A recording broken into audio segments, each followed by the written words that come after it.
stuff with us. But I just want to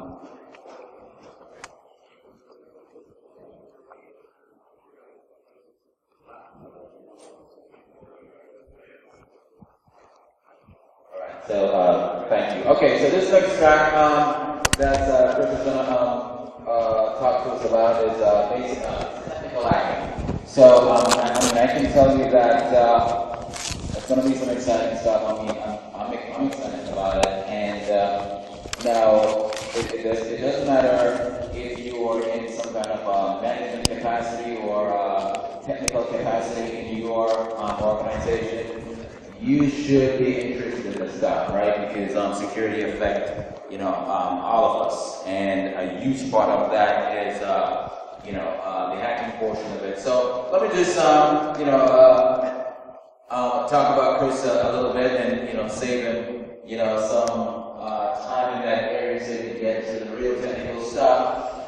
So Chris is a senior information security consultant at CastleGuard. He has established himself as a phenomenal penetration tester and an active member of the information security community.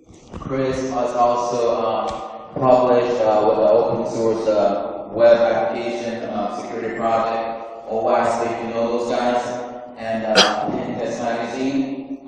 Chris is a penetration tester using multiple open source tools, and in addition to network layer testing, Chris also specializes in web application vulnerability as well. So he's going to be discussing today with us the mindset of a hacker and all the way from information gathering to exploitation. So, ladies and gentlemen, I want you to help me welcome Chris Berberich. Thank you. How do I turn this on? How do I turn this on? Yeah, so it's already on. So just keep it on, but you have to talk through that. Okay. Okay, basically what I got on the computer right now is kind of a small fraction of actually what goes on in the world. It's an open source. There's quite a few websites that are, they have honeypots sitting out there and seeing what's getting hacked.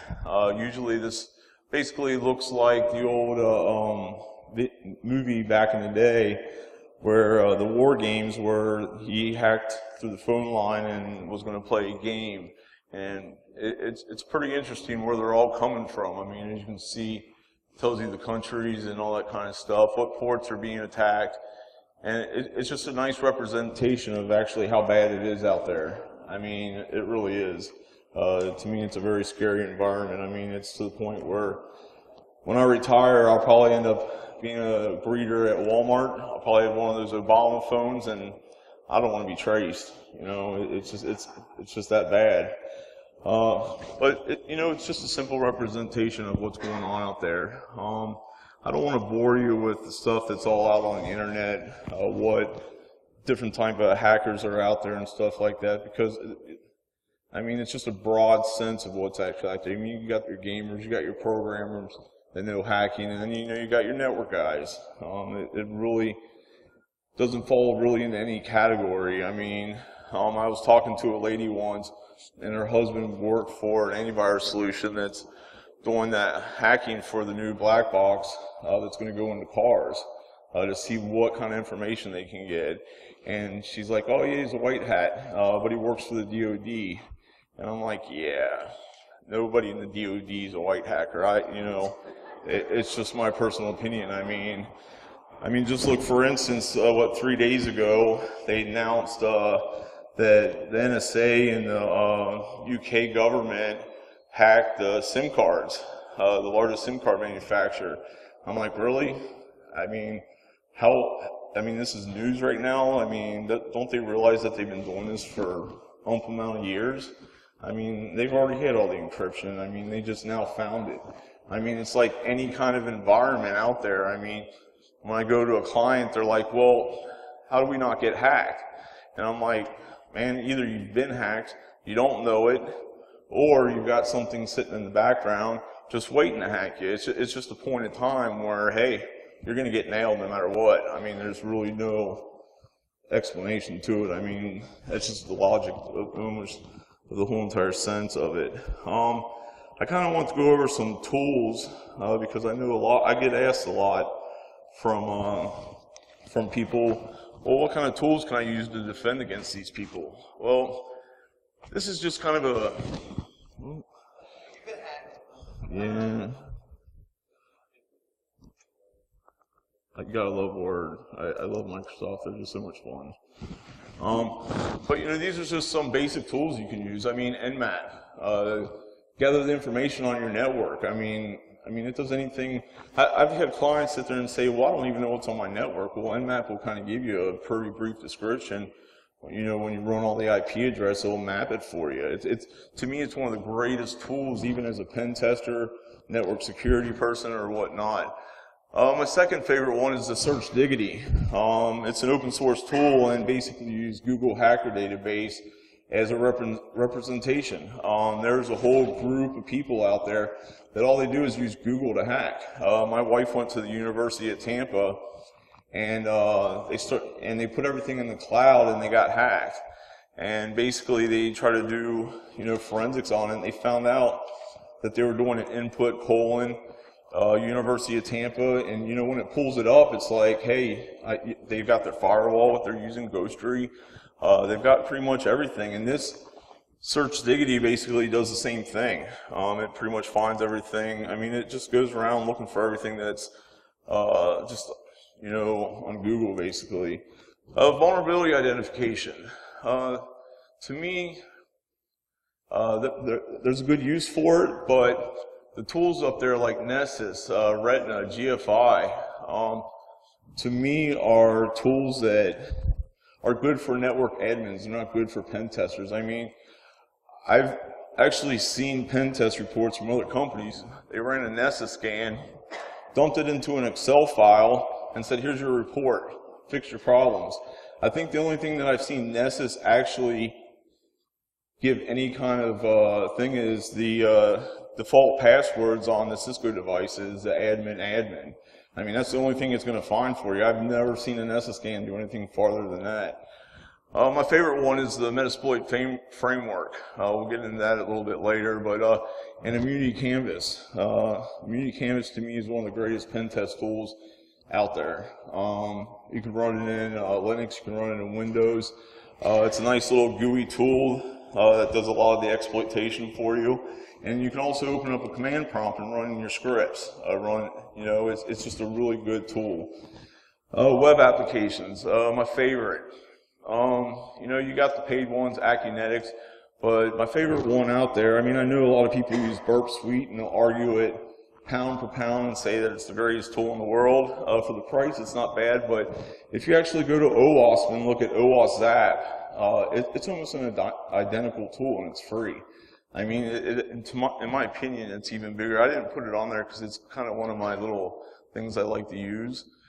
For the exploitation, we'll go over that a little bit later, but you know, here's some tools that will actually exploit. I know a lot of people in my industry use Kali. I have it on a box. I don't use it that much. It does have a tool in there called Veil that I like to use. But my favorite distro is Parrot. I love Parrot. It's a really good distro. It's more geared towards using the commands and stuff like that. It doesn't have a little GUI interface and all that kind of stuff, because I think when we get to the tools that have the GUI interface, we lose a sense of ourselves. I mean, I've seen people come up and all they use is GUI tools. And you know, when I come on site, I'm like, well, you know, what is your tool doing? They're like, I don't know. It's giving me vulnerability results. It's telling me that I have a SQL injection, but what is it actually doing? I mean, now the people coming out of college, they don't know anything about scripts. They don't write them and stuff like that. They use GUI tools. Even I've seen developers where all they do is copy and paste a Java query. I mean, and I'm like, well, what's the security behind it? Are you putting it into Visual to look for security flaws? Oh no, we're just trusting the website. I'm like, oh, okay. So I guess I'm going to be getting in your system in probably about 2 hours. And they're like, we think we got you. There's a couple other tools on here. Like again, Search Diggity. I do like the Backtrack 5. I kept an ISO of it, and I like it a little bit better than Kali. But password crackers, I actually didn't list enough for there. KANA Enable is one of my favorite. Just the fact that when you go on site, you can enumerate your users within it. You just go in, look at the network, hit the little plus button, it'll pop up what internal IPs you're working from, and you just type in, your 10 dots, your 192s or 176s, and it'll pull up every user on there, and it'll even give you the administrator account. So it's basically just a good representation of kind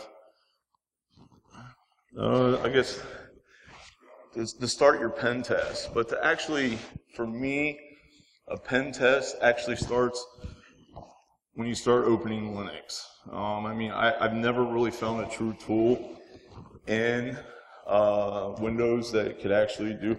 I know Arbitrage actually has a Windows based form that you can use, but I'm just not a big fan of Windows. But I've kind of wanted to show you kind of a brief description on how I actually go and get root access to the domain. I use Veil, and I use Kali because that Metasploit is on there. But basically, just kind of showing you documentation I'm going to show you how to bypass the AV. And if you look up there, it's just kind of where to get it from. Let's scroll down to the download. Just got to Google Veil.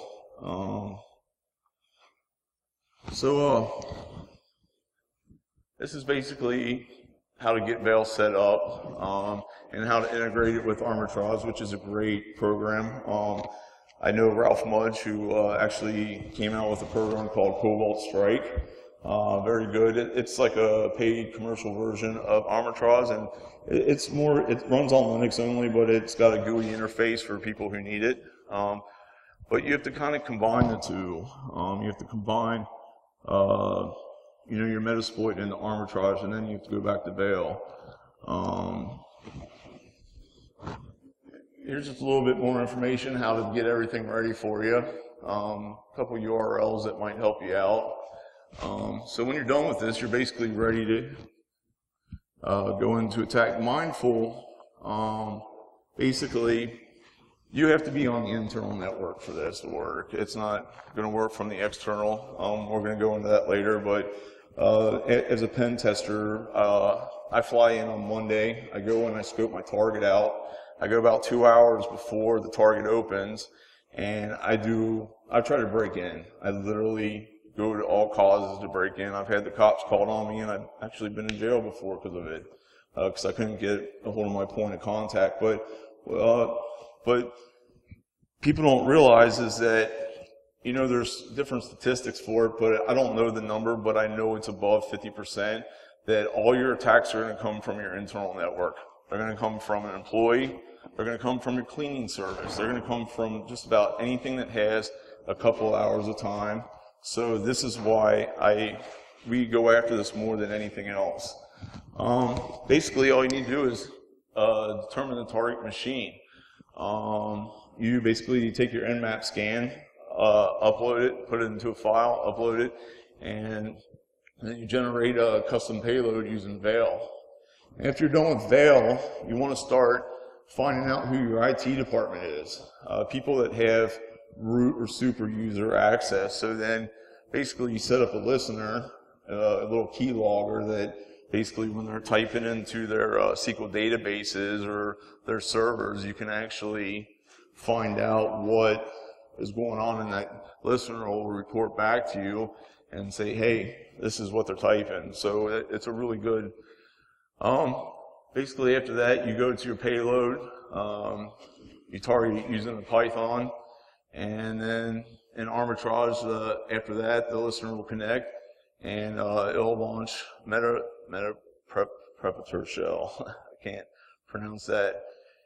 And after those steps, if everything works out right, you've pawned pretty much their machines. I mean, here are basically the steps outlined that this is basically, I mean, I've got it, how you do it. You find the target IP address. As I said, you have to be on the internal network. You go into your custom payloads, whether it's, SMB or, whatnot, and you find out. And inside your bail, the Python list, you type list, and it'll come out and it'll list a bunch of different payloads. So you're taking your Nmap scan and you're finding out your payloads that you need to use. Are they using a MySQL server? Are they using SQL? So you use those payloads to run.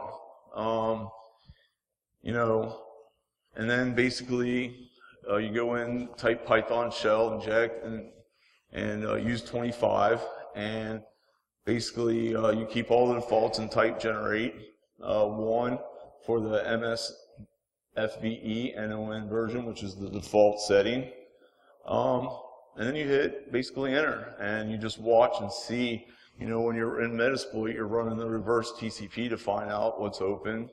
Your local host, you just put in your local host machine. You just go into your network settings and see what, if it's assigned DHCP, what it is you're using in your IP addresses. After that, you go to your local port. You use port 444. Hit enter again. Go through all the Python. And after that's done, the payload has been created. It basically puts a file on there. You dump it onto your Linux desktop, upload it into Arbitrage, and set up the listener. And people have just gotten it over and over that, they know you're there, so you would think they would know that you're trying to do everything you can to basically, listen in. So you'd think they wouldn't even type in their power admin username and password. You start the listener. I usually run it for about 6 hours because by 10 o'clock I've got my Linux box up, and by the time I leave it's about 6 hours. And I go to the hotel. I see what anything that it's put out. So, and then you can deploy custom payloads. It's actually really easy. There's so much information out there that basically you can write any kind of payload in Metasploit that you want and root the AD. So that's pretty much basically why I'm doing other stuff in the background. This is kind of what's being launched. Another thing that I really like to do, we'll go to the next steps of punning with Veil. When you see an AV, the only AV that I have found that has blocked it is Semantic. Semantic 12.1.533 is the only one that has actually blocked our access to it. All the other AVs we've just destroyed through it. It goes straight through.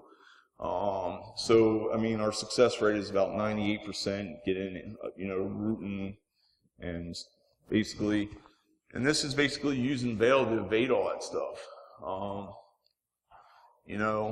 And if you just go through it, it's basically the same thing. You're setting up a listener. You set up, your password, the IP address target machine, and the file, and you dump it into a file so you can get it. And basically, at that point, like it says, you pretty much pawn the machine. You're there. And people, sometimes you'll get alert that people will come in that you're working for and they'll say, hey, I see you put in this account on my AD. Oh, yeah, we got you. But some of them don't even pick it up, which is a really scary situation. And another thing that we like to do that, let's see here.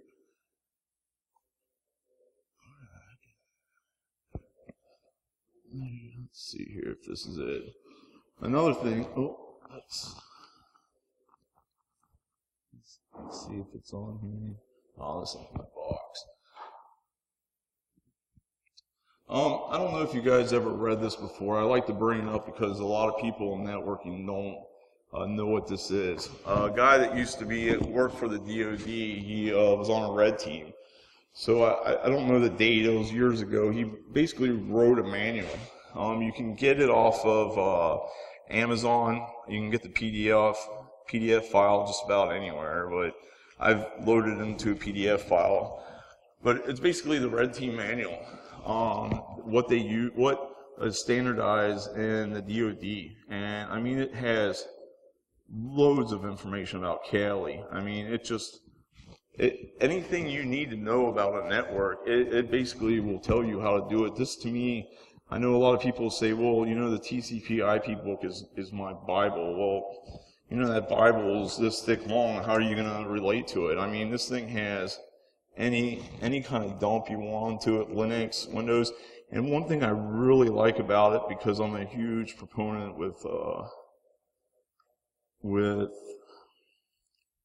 I mean, it's got, you know, it's got the sands in here. The guy decided to dump that into it, so it kind of has stuff that you can run, but it has Wireshark filters as well. I mean, if you're lucky enough and you have a client that's like, hey, plug into my devices with an RJ45, and he's like, just pick any. Well, of course I'm going to pick a network device, and I'm going to run Wireshark, and I'm going to try to steal your hashes if I can. I mean, I don't see why they haven't gotten that far yet to figure out that that's what I'm doing. But it even displays what kind of Wireshark filters that you can do to pull hashes. You can do all sorts of, let me make this bigger. But if you look, I mean, it's got port scanning techniques, timing and performance. I mean, it gives you everything you need to do. I mean, it's basically a list of IPv4 and IPv6.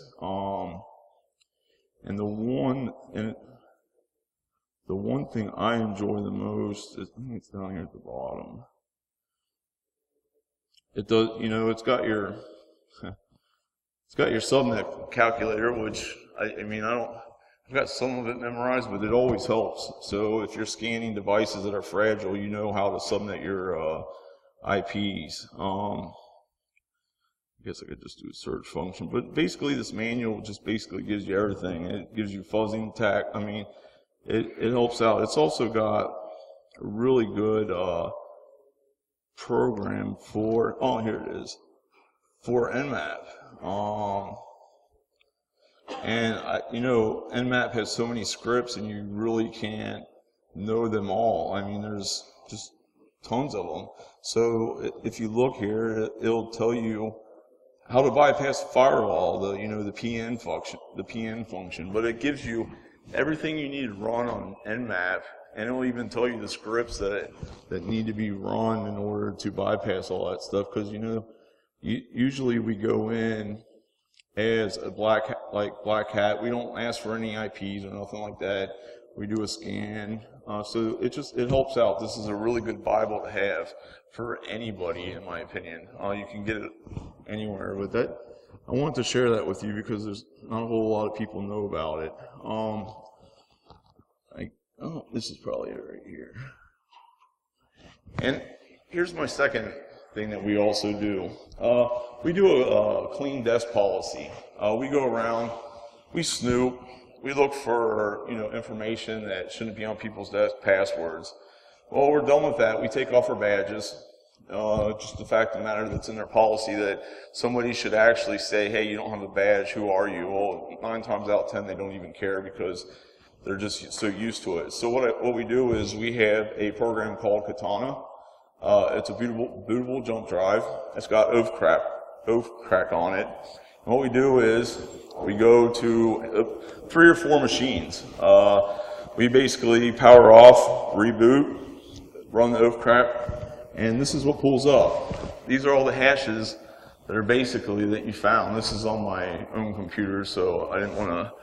But I mean, after you find these hashes, I mean, like I said before, you run Kane, you enumerate the users, and run this through Hashcat or something like that. I mean, yeah, to run that kind of stuff, you need a really strong GPU to crack them. Otherwise, you're going to be there for days trying to crack them. I was talking to somebody, here that, they actually go online and dump the hashes because they say they can find the hashes in 9 hours. Well, why would you do that? That just means that they have your password, and if they really wanted to, most websites are already going to pull your IP address.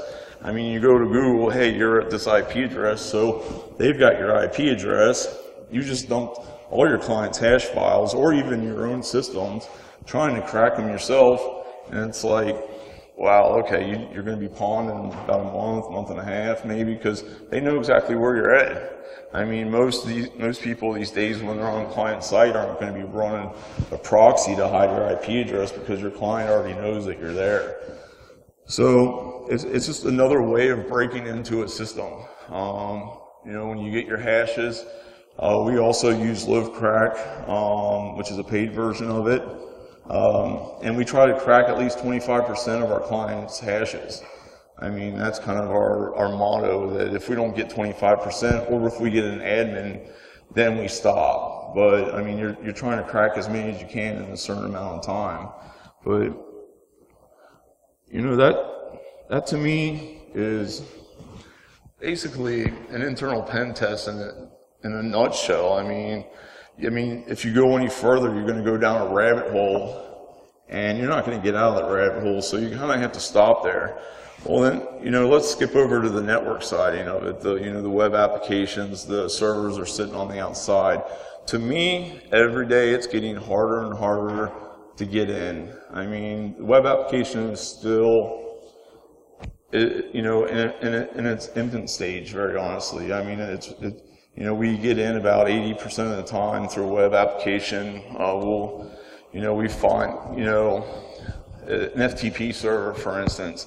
I mean, people are still using anonymous FTP, and I have not figured out why. I mean, I went to a client, I hit an anonymous FTP, and all you do is type in, when the username comes up, you type anonymous, you type in any other email address that you want, and bam, you're in, you got the FTP. So I started dumping the files of the FTP server, and I saw a manual in there. I'm thinking, I didn't get much. Well, I started searching through the manual, and these guys make ATM machines. Well, on page 43, basically, is how to root and reset your ATM machine. I called the client up. I'm like, you need to take this file off. And he's like, it's easy for our clients to get. I'm like, look, man, I can literally go down to your ATM machine, steal as much money as I can, and you're not even know because I'm going to root your ATM machine. I took screenshots and sent it to him, and he's like, oh shit. He's like, what the hell? You know? He's like, I didn't even know that it was in there.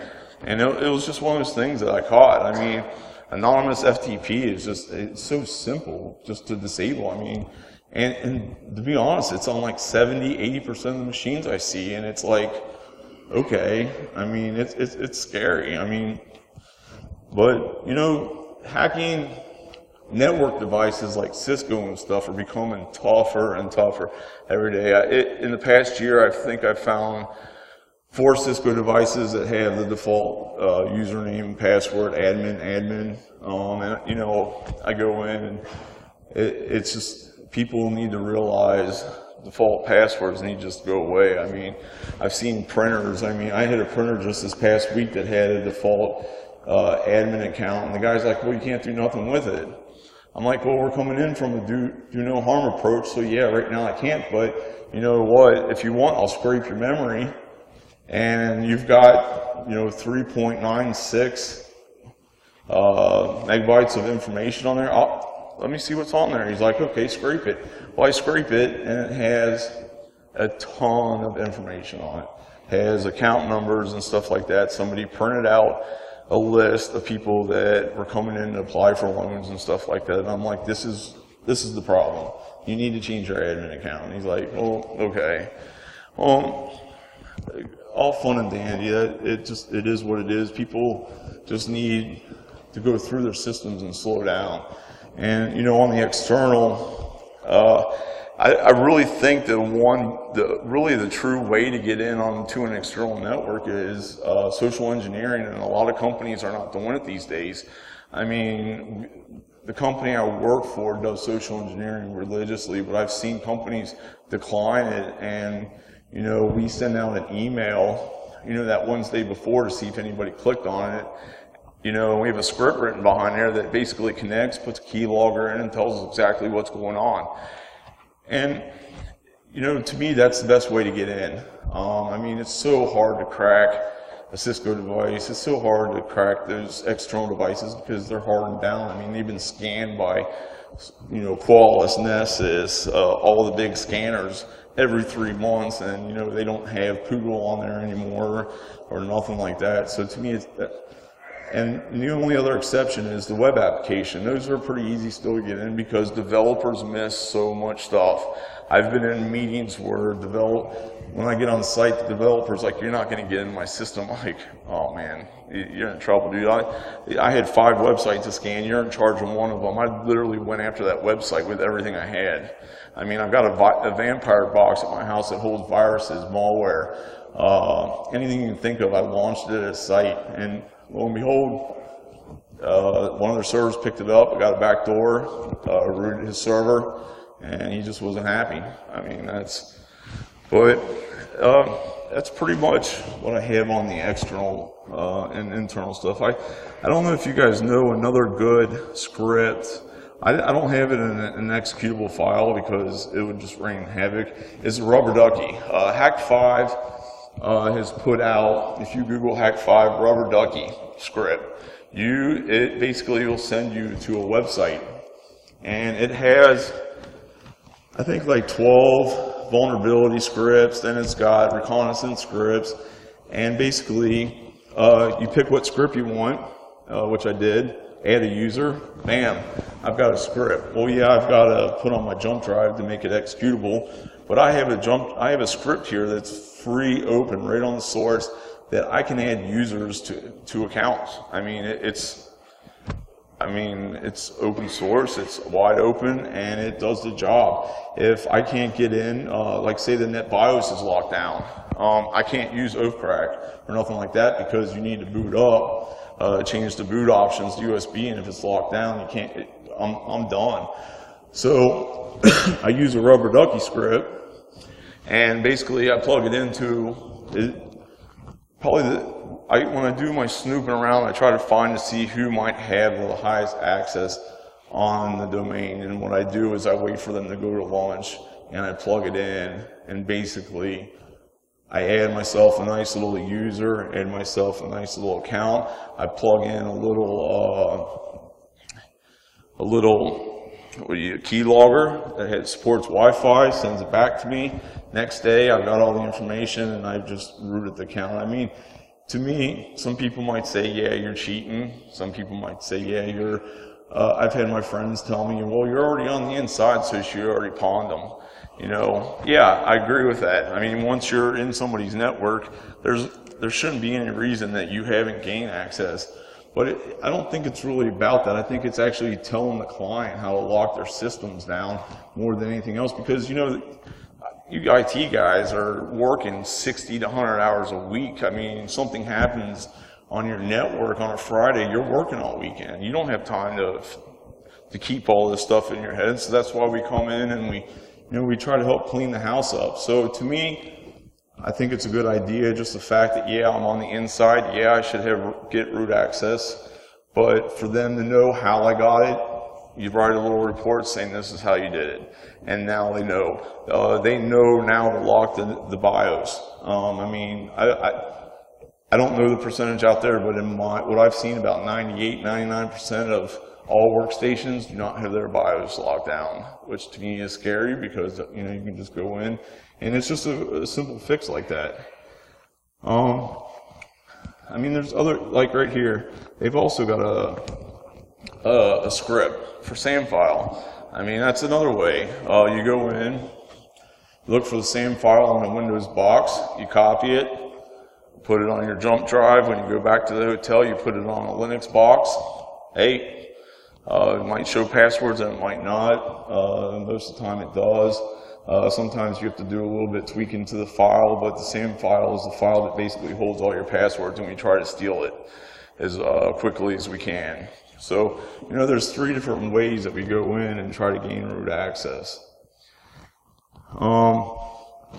I guess basically what I really wanted to talk about at the ending of my speech is, I've ran into plenty of pen tests where I've seen Nessus. I've seen a Nessus scan pumped out into an Excel file, and that's the report.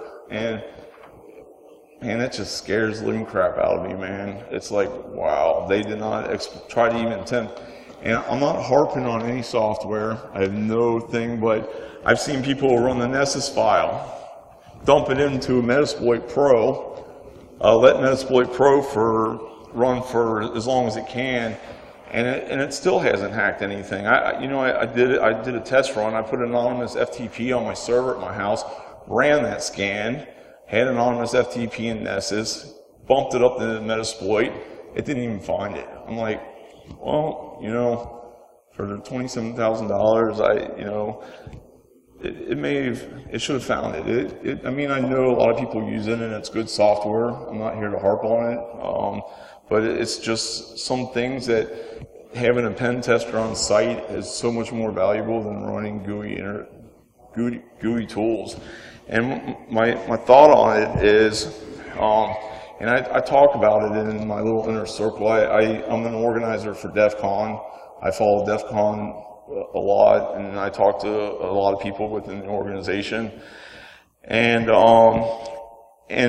what we've come to the conclusion is that we need to have a standard. I mean, we have NIST, which is my favorite because I like the ISO audits, one of my favorite audits, PCI audit.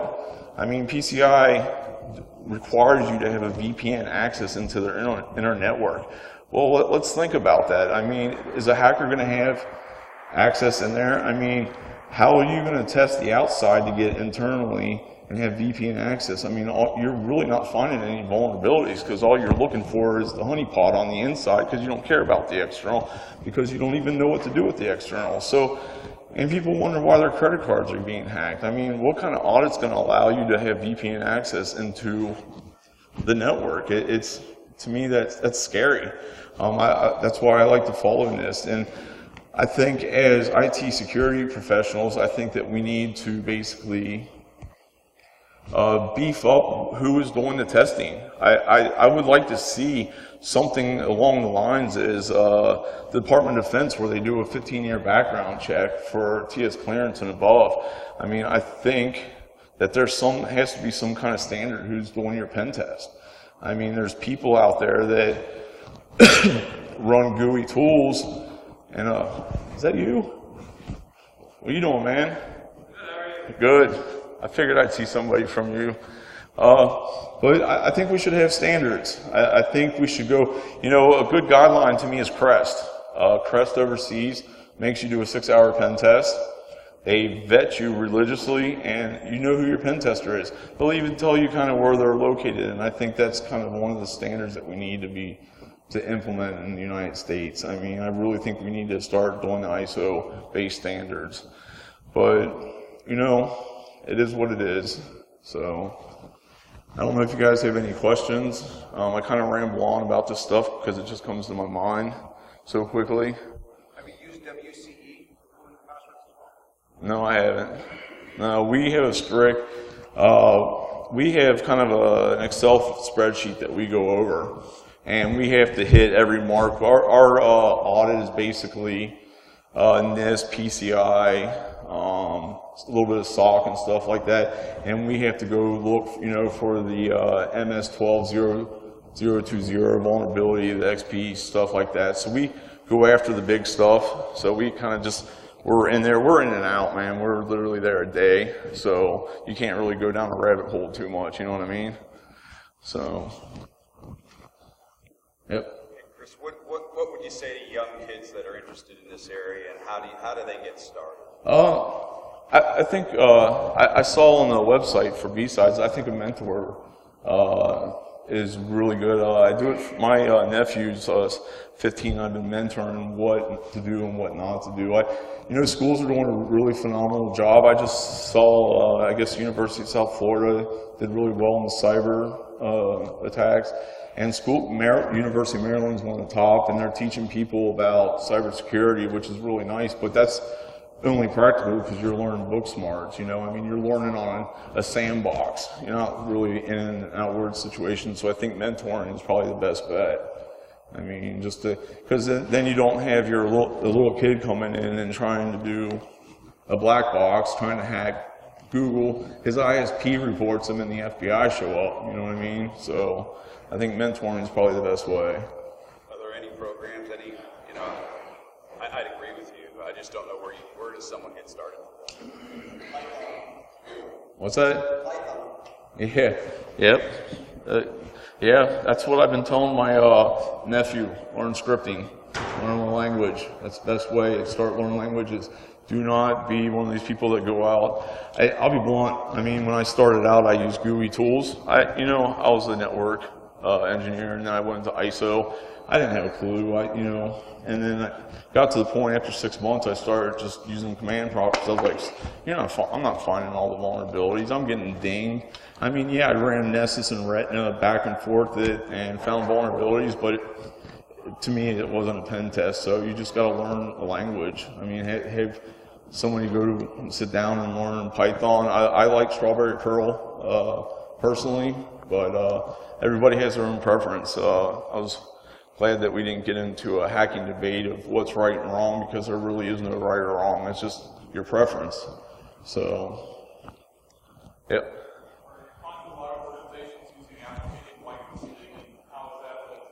Oh, whitelisting, that's a whole animal in itself.